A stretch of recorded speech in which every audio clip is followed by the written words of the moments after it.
विश्व जनसंख्या वितरण घनत्व एवं वृद्धि में एक महत्वपूर्ण सिद्धांत है जनांकिकी संक्रमण सिद्धांत। जनांकिकी संक्रमण सिद्धांत को 1929 में W.S. थॉमसन ने प्रस्तुत किया और 1945 में फ्रैंक W. नोटेस्टीन ने इसमें संशोधन किया। जनांकिकी संक्रमण की परिकल्पना जनांकिकी परिवर्तनों को दर्शाती है। जब एक कृषि प्रधान ग्रामीण समाज प्रौद्योगिकी आधारित नगरीय समाज में बदलता है तब जनांकिकी प्रवृत्तियों में भी परिवर्तन होता है। नोटेस्टीन ने 3 प्रमुख अवस्थाओं का वर्णन किया है।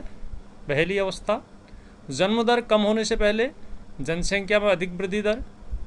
दूसरा, जन्म दर कम होने पर जनसंख्या वृद्धि दर में कमी। और तीसरा, जन्म दर मृत्यु दर से कम होने पर जनसंख्या में कमी। प्रथम अवस्था आर्थिक विकास की प्रक्रिया प्रारंभ होने से पहले की जनांकिकी प्रवृत्तियों को प्रकट करती है। इसकी विशेषता है इसमें जनसंख्या का आकार छोटा होता है और वह कुछ समय के लिए स्थिर होता है। जन्म दर और मृत्यु दर उच्च होते हैं, जीवन प्रत्याशा निम्न होती है।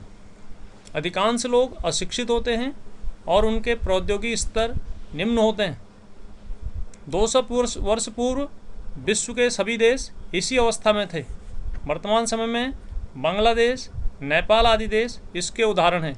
जन्म दर कम होती है इस अवस्था में, मृत्यु दर उच्च होती है, इसलिए जनसंख्या बहुत ज़्यादा बढ़ती नहीं है।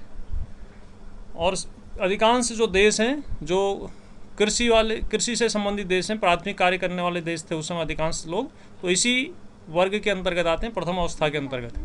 द्वितीय अवस्था, यह अवस्था प्रौद्योगिक क्रांति के साथ प्रारंभ होती है। आर्थिक विकास की प्रारंभिक अवस्था को यह प्रदर्शित करती है। इस अवस्था के प्रारंभ में प्रजननशीलता उच्च बनी रहती है।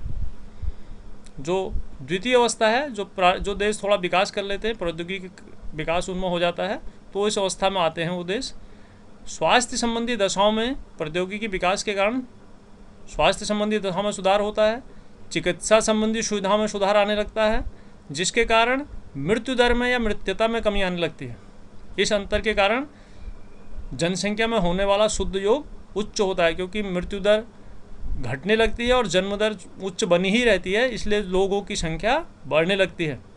और जनसंख्या विस्फोट की अवस्था इस अवस्था में आ जाती है। द्वितीय अवस्था में विश्व के जो विकासशील देश हैं, जैसे भारत है, श्रीलंका है, पाकिस्तान, केनिया आदि विश्व के अधिकांश विकासशील देश इसी अवस्था के अंतर्गत आते हैं, जिन्होंने अपने जन्म दर तो उच्च बनी हुई है, लेकिन मृत्यु दर में काफ़ी कमी ले आए हैं। तृतीय अवस्था या अंतिम अवस्था में प्रजननशीलता और मृत्युता, जन्म दर और मृत्यु दर दोनों ही अधिक घट जाते हैं। अब जब जन्म दर घट जाएगी और मृत्यु दर घट जाएगी तो उससे क्या होता है, दोनों घटने लगते हैं। जनसंख्या या तो स्थिर होती है या बहुत कम गति से, मंद गति से बढ़ने लगती है। जनसंख्या नगरीय और शिक्षित हो जाती है। अधिकांश लोग नगरों में निवास करने वाले हो जाते हैं। शिक्षा का प्रसार बहुत अधिक हो जाता है, तो अधिकांश जनसंख्या शिक्षित हो जाती है। जनसंख्या के पास तकनीकी ज्ञान भी होता है उन लोगों के पास।